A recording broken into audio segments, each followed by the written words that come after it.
Today is June 2nd, 2026. Well, it started off bad, then it got better. Okay, we went down for Carl to bale hay today at his old farm. That's why my son bought it, so he could go enjoy it without threats of his life and without worrying about being killed. Okay? We go down and we stop at a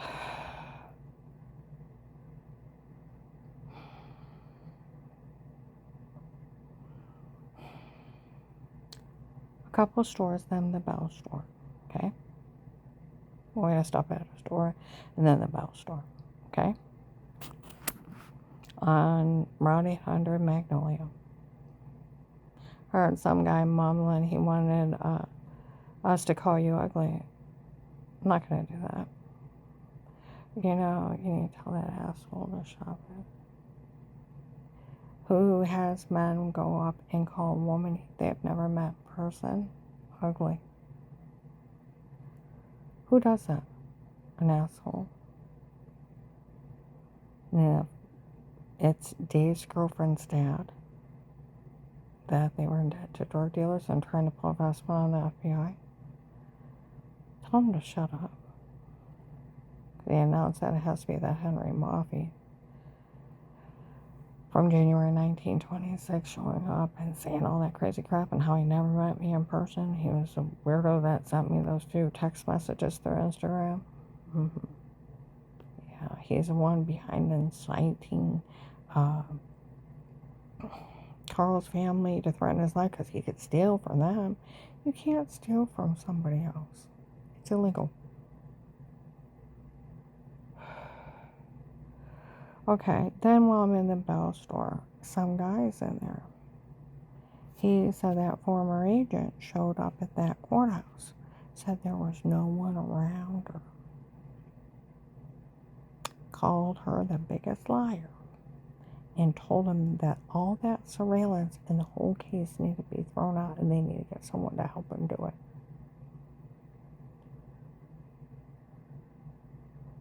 I told you that's what he was doing.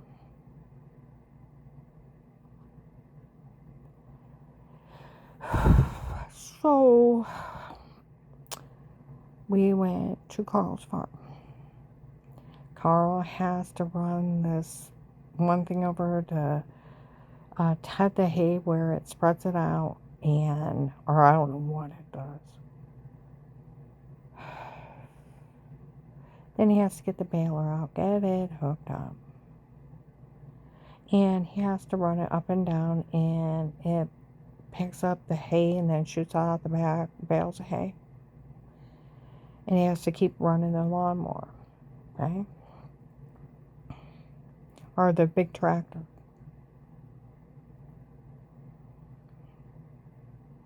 So I start going through my old videos. Because 23 was a lot. A lot. From April 8th to 23, those two agents from the Belden office, where they said if they used her her case to infiltrate our gang,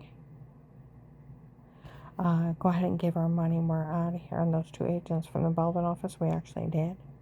Laughed in their face. I found all kinds of different times they talked about Will stealing all the money from the case, that girl blackmailing him. That's Bregan, he's stealing for her because he's married, so she won't tell his wife. Okay, and she's making him steal all kinds of money. And how she's a human trafficker from Florida. Okay. To all the different places that they were admitting that he stole my money, he took a payoff. Okay, all these different towns and everything. I found a tape of the day where up in the Akron on Forest Grove Drive, they're up there selling the login. This one guy yelled out, it's hilarious. They went to sell it to the wrong person. What is this? Some kind of government conspiracy? Selling government technology? Stealing from victims and paying people to follow them and make fun of them? I thought, yes, absolutely. Right? We went to the Dollar General in Delroy. Girls came in giggling. Oh my goodness, did you hear what that one guy said when they tried to sell him the login?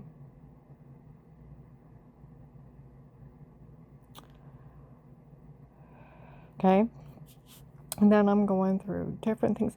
Even on the days where they admitted that they found the case, okay? The informant case. That they taped Melissa's kids saying that they were lying on Thanksgiving of 18 and they were made everything up. And investigators admitting, and they already documented, years ago in 18, that all my family said nothing bad ever happened to them. They all defended her. They documented it years ago. 18. They announced it. That's how stupid this is. Well, I keep going through different videos. Finding different parts. Upload it to Facebook.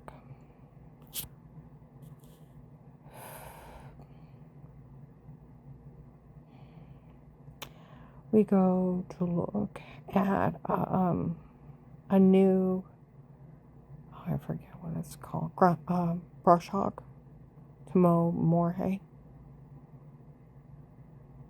There's people in there.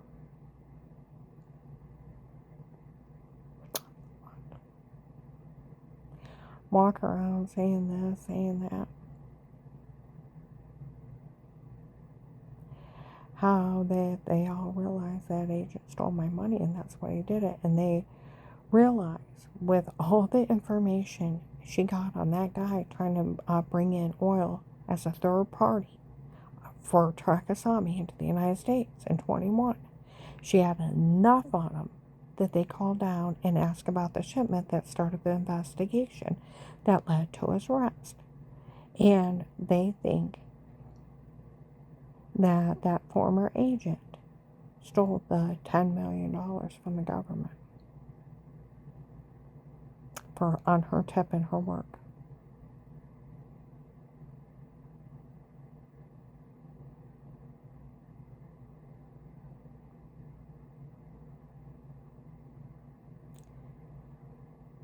Others, how they've been listening to all the different tapes, how they appreciated me going through them, so that they know who was involved, because I had different ones for like where Judge Peters, the Kingsman from Texas, mentioning different ones, different places.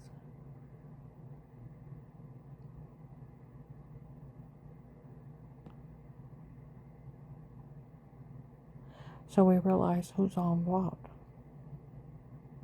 And that agent taking her money on her getting all that information, all that guy, so they could call down and ask about a shipment because they had to have all that. Well, I was talking to Michael Peterson on Farmers. He said he was a retired doctor from Italy. And I thought, what do you want to do with me? You're probably a riffraff scam. And then as it went on, it started sounding legitimate. He had apartment buildings. He was active in his church, would even tell me what they preached. Okay. Then he said that he was dealing with Muslim countries. It's like ding, ding, ding, ding, ding, ding, ding, ding, ding. And then how he was going to buy into an oil field. I thought, if you can afford to buy into an oil field, what are you doing with me? Because I'm not going to, if you can afford an oil field, it doesn't matter how ugly you are. Some pretty young thing will kiss on you. Because you own an oil field. And she only wants the money from the oil field. But you'll still have every pretty thing in the world. What are you doing with me? Okay?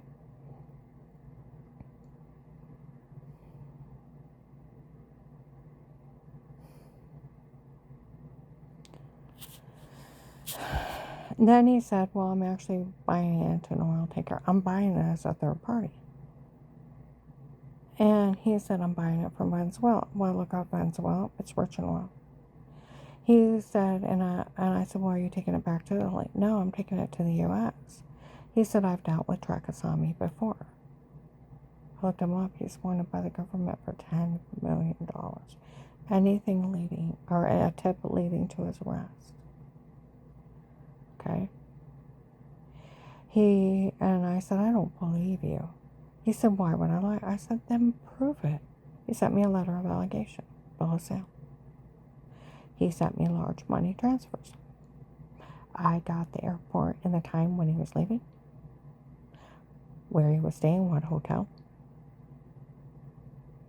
I got what state was buying the smuggled oil, and the port where it's going to come into. I not only sent a paper copy into, to like FBI, Department of Justice. I did this submit a tip online, plus they were already recording for the case. Okay.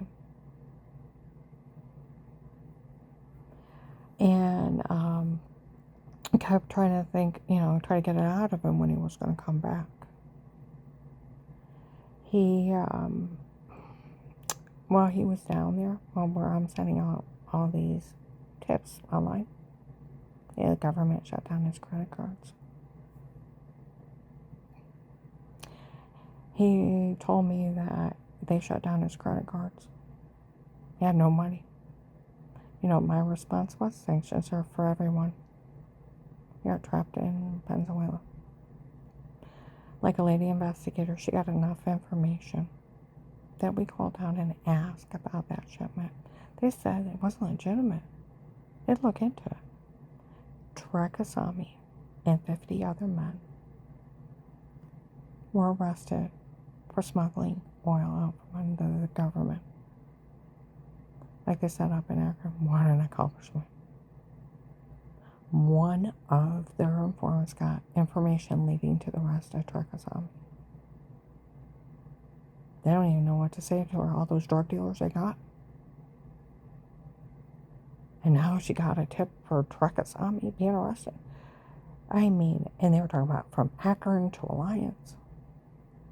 See, that's where they're laughing that they stole that tip money. Where I got that evidence and then they stole the reward. Oh, people were complaining about that. And that agent spent not paying me and how he can't do that. And yeah. Okay.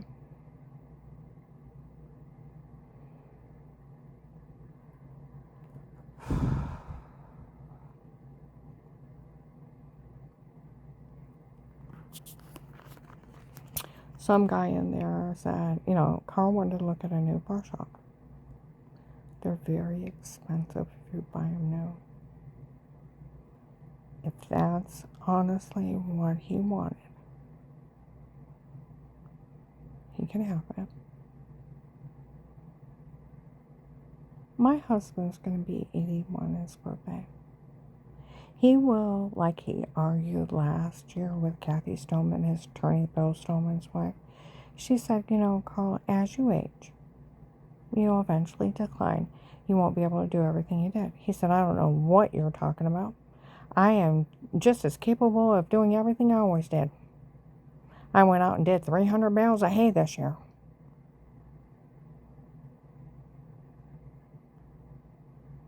She said, eventually it's going to catch up. He said, I don't know what you're talking about. I can do everything. But see, that's where the reality is. But you know what? My one client, her husband had cancer and still taking himself to his own cancer treatment, still driving at 86? You talk to him as like talking to a 60-year-old. People even said, when you talk to Carl, it's like he's 60, not 80. I said, I know that. He's been bragging all over me to my one neighbor. He said, Karen's the only one that ever treated me like a real person. He said yesterday, he was telling him yesterday, he said within an hour of me out there mowing the hay down, across this big long field, I walked this beautiful woman with an orange juice to make sure my sugar was okay. He said I had 2 other wives, and neither one of them would have done that for me. She's the only one that makes sure I have everything. Do you know, I heard some guy talking, made me so mad today. Said his kids, I want you to think how retarded this sounds.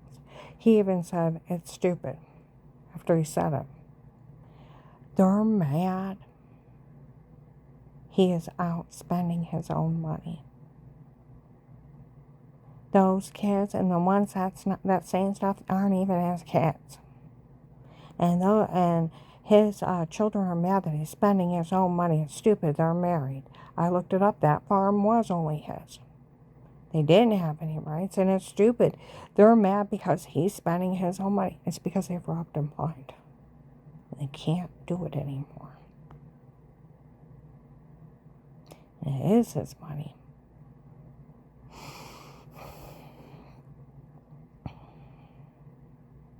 He can spend it as he chooses.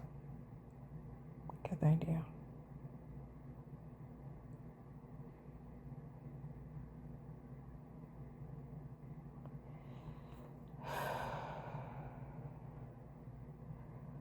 Okay. People were also talking about the video I did earlier today. Now, I gotta find I've been trying to, like they said, they'll go through the videos. They'll find it. If not, they'll already have it documented. The ones for the case, they already have it documented. They could just look it up real quick. I started up with a client on Forest Grove Drive. I'll have to look up the date, like May, June 23. Okay? I don't think it's any earlier. Okay?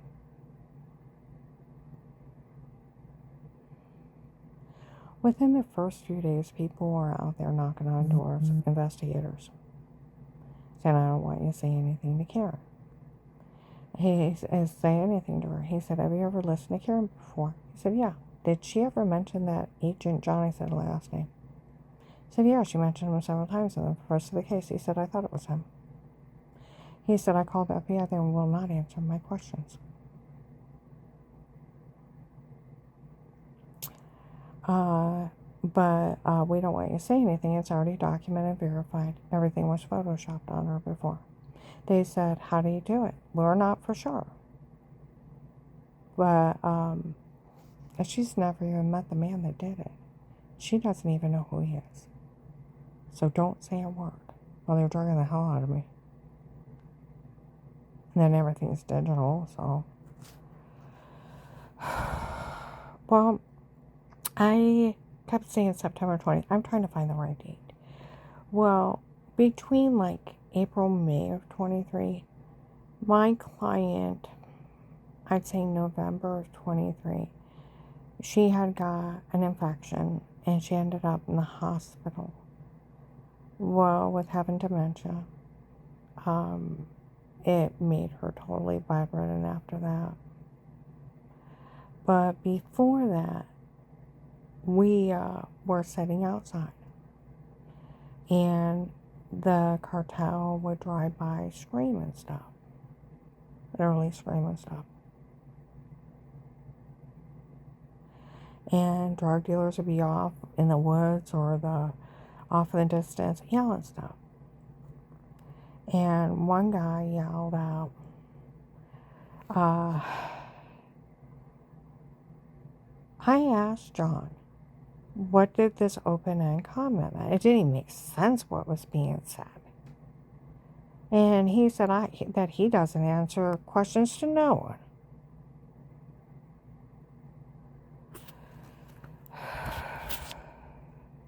He said, I just wanted him to explain. He said he don't explain nothing to no one.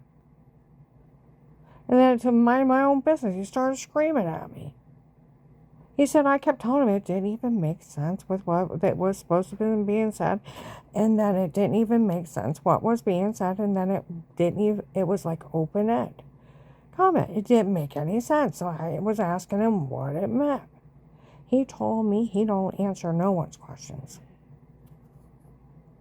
You know, if there wouldn't have been a lot of drug dealers, and it wasn't the drug cartel doing it, he probably would have punched him in his face. I know my kid's temper. So he screamed at him. See, then you gotta think, it doesn't make sense. Well, you know, when you are admitting later on that you're stabbing some poor woman as she walks by a room with a hypnotic drug and she thought she got stung or bit, and then go sit down, take her drink out of something, the room goes dizzy, and back hours later come out of it, bruises, throwing up, in fact, and she had been drug, beaten, raped, and don't even know who did it or any memory of anything, and trying to blame the well water, making sense because she never had anybody in her home. And you're basically roofing people and telling them to say something, and it didn't make sense. Well, you shouldn't be roofing people and telling them to say nonsense. I guess they don't get it right, huh? Oh, girls were laughing about that too, what she said. Shouldn't be roofing people and telling them to say stuff. They don't get it right if they're all drugged up. And they said, I bet her kid would have punched him if it wouldn't have been the cartel. Asking them crazy questions like that. Oh, even girls were talking about that. They drug somebody up and tell them to go say something. And then it didn't make sense because they didn't say it right. When they smacked. I hate crickets. So where they said, oh, John verified it for us. No, he didn't. The guy said, he told them he didn't answer no one's questions. So they lied. Flat out lied. Again. Oh, John verified. No, what did John tell them? I don't answer any questions to no one. Well, it don't make any sense. And even how it was said, it was like an open-end question. What did it mean? I don't explain nothing to no one. Mind your own business. And screamed at me really bad. I bet he did. Like I said, if it wouldn't have been the drug cartel and all those drug dealers here, probably would have punched him. Some girls were laughing. I bet he would have punched him. So they lied about, oh, he verified the fraud. What did the guy say? He said? Mm-hmm. And like they said, the investigators will find it. And the other ones that work the case already know the date. And then a lady and a guy walks by me and my client sitting outside. Okay, back then she was up and mobile and we go for walks. Okay. While we're sitting outside in lawn chairs. This guy and lady walks by and said even the drug dealers they hired to watch her, they don't even find it funny anymore. Did she do anything wrong? No. The original cartel that did this already confessed they photoshopped everything on her before. Made fun of the FBI for falling for it. Are they going to do anything about it? We don't know. But none of this is funny. They even confronted her ex-husband.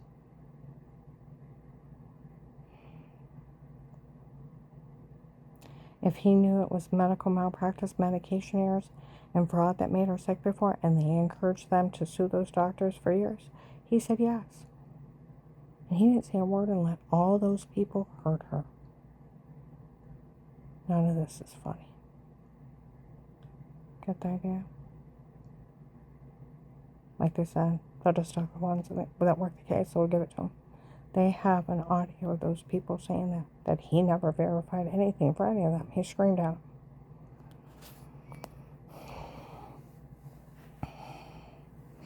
Oh, I also, where I was doing a video Um, these people would follow me, and I would go down and get a cup of coffee. I was working 2 jobs. Go to pull over in Walmart so I could drink my coffee. They drive by, watch them swarm me.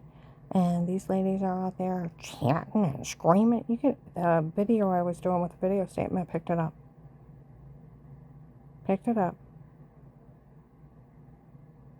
Of Will's gonna lie that he did it to her before. He was taping her before. He'll lie that he did it so we get away with it. He's gonna lie for us. He got him. And people were laughing clear out in the line. She finally got him, saying stuff to her on one of her tapes. Yup.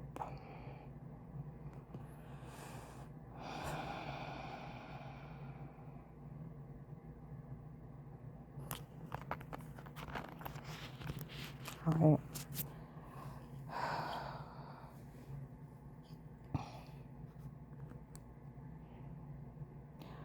Okay, with going through that, I told you 23 is a hotbed.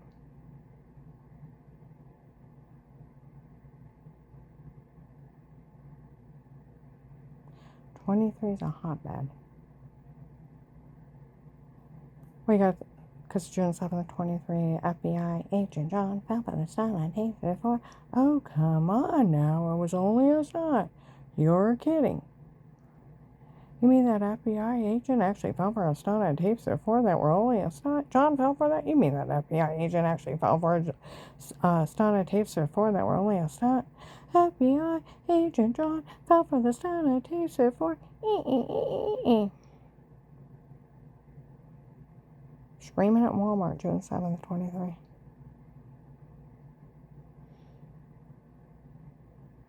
They film videos of it even to their children. I'm going to go ahead and upload this. I am tired. Tired.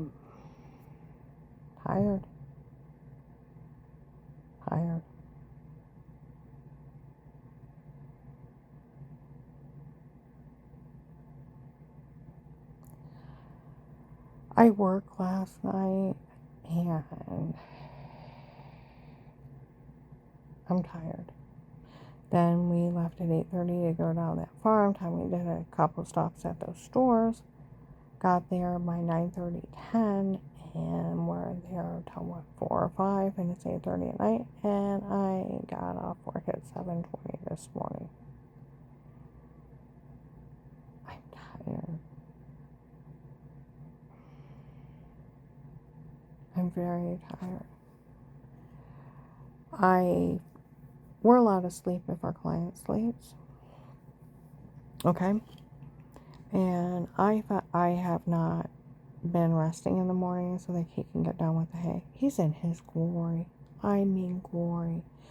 His dad bought that farm when he was 4. He's going to be 81 soon. He loves that place. He served in the Army. He was a long distance truck driver, but you always come back and you work on your farm. That was his home. When his dad died, he gave one part of the farm to his brother, Ern, that passed. And before he passed, he sold his part. So the only one that actually owned the farm was Carl, his part. Okay?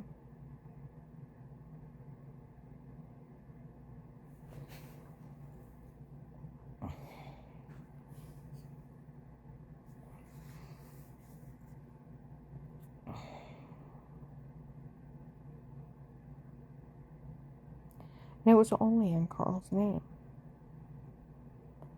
And see, that's where Brenda was an evil person. His first wife, Dottie, was good, but she died of cancer. And he married this lady, Brenda, which was evil.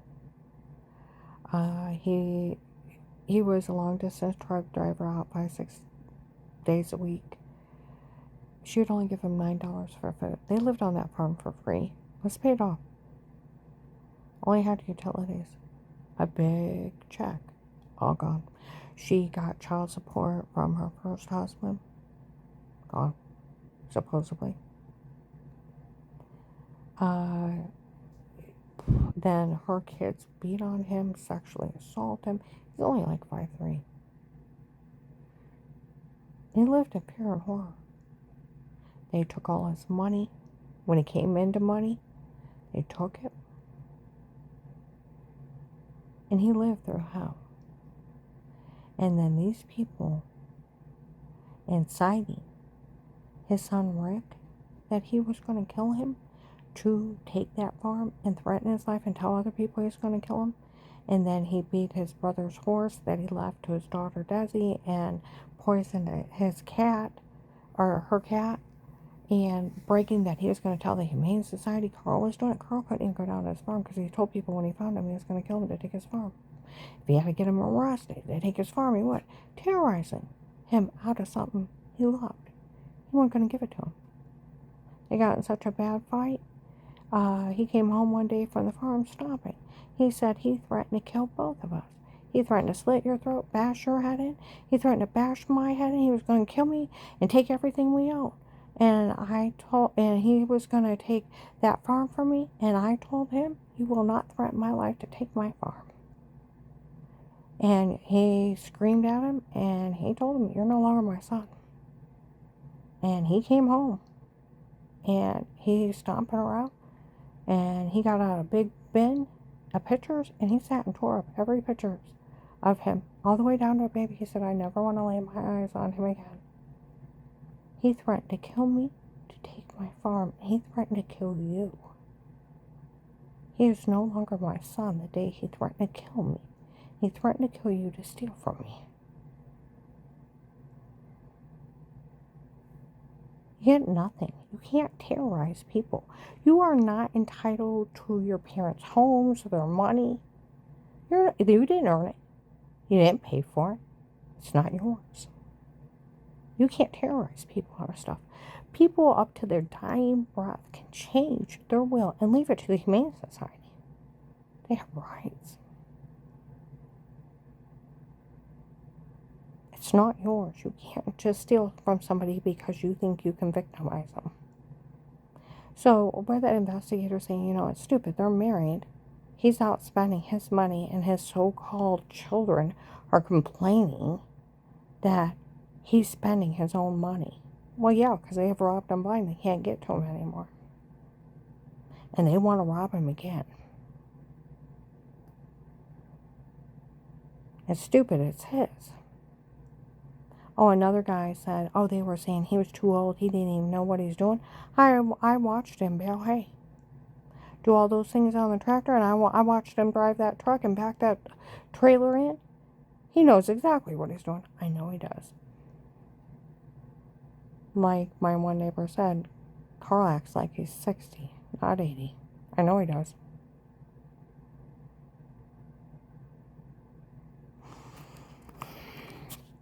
Okay, so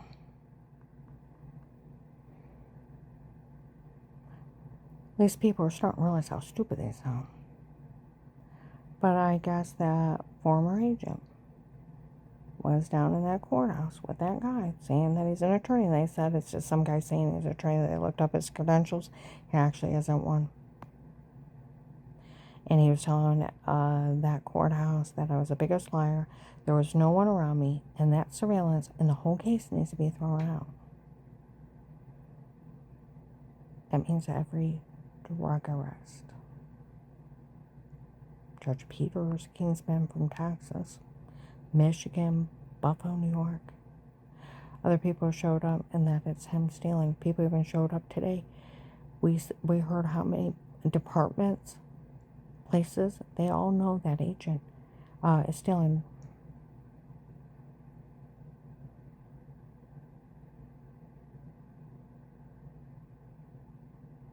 They arrest him. He's not even an agent. He's a former agent. And somebody better stop him from trying to get that case thrown out. thousands of drug dealers will be released back into society, and everything they have on them, they could never use again.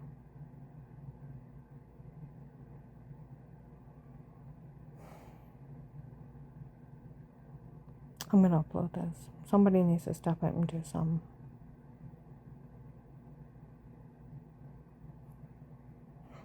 And honestly, FBI, if you're listening, I would like a new name for me and Carl. Carl likes Fred. Danny calls him Farmer Fred. New social, so they can't find us. We can live anywhere we want. Anywhere. I like my money. I like to retire. I need a medical card. I have a lot of injuries because of this case. A lot. And I need medical treatment. You know, my friend Walter told me years ago, he said, Karen, you know, it doesn't matter if you work 5 minutes of an FBI case, a government case, an FBI case. He said, and you risk your life to get them information, or you work the whole case. You get the money for life, for risking your life for the government to get them information. They owe you.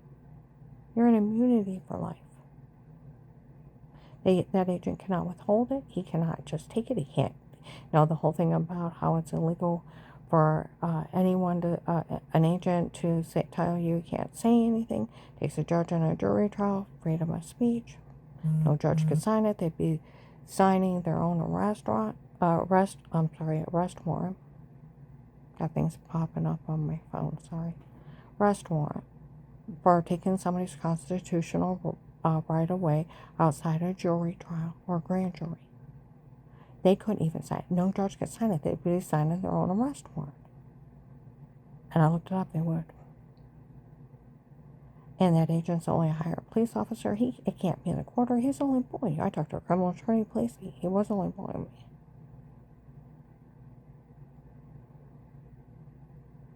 You get the money for risking your life and only risking your life to get them information. Well, I found the day when Walter told me about it. And he cannot withhold it. He can't misdirect it. And they owe you for the rest of your life. Don't matter if you work 5 minutes a case or the whole case. Whatever information you get for them, they owe you for the rest of your life, for risking your life to get it for them. You stay in immunity for life and get the money for the rest of your life.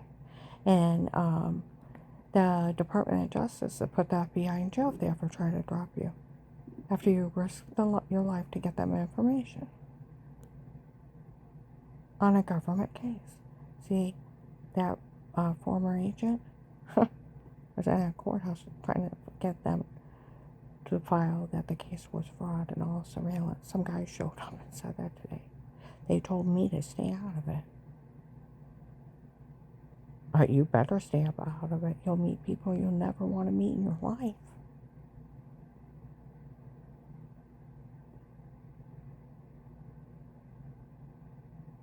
You want to piss the U.S. Marshals off? They used my case and got over 800 in one swoop. Not counting the other ones they got. Not counting Judge Peters. Not counting the Kingsman from Texas. That's where people showed up. We realized how many drug dealers were involved in this. And which ones. And how big a case this is. And they want it thrown out. And see, that's where that agent that got let go over this, he was in that courthouse September 10th, 25. They said it was him. The stompy guy. White with black hair, walk around all mean and grumpy. They said it was him. The ones the guys called drama.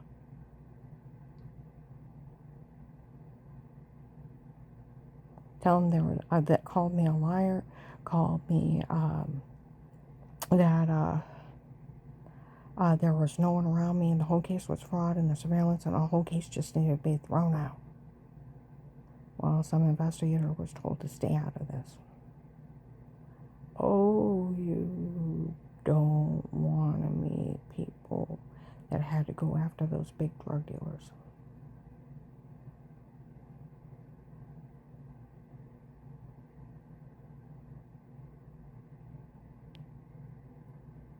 I'm going to go ahead and upload this.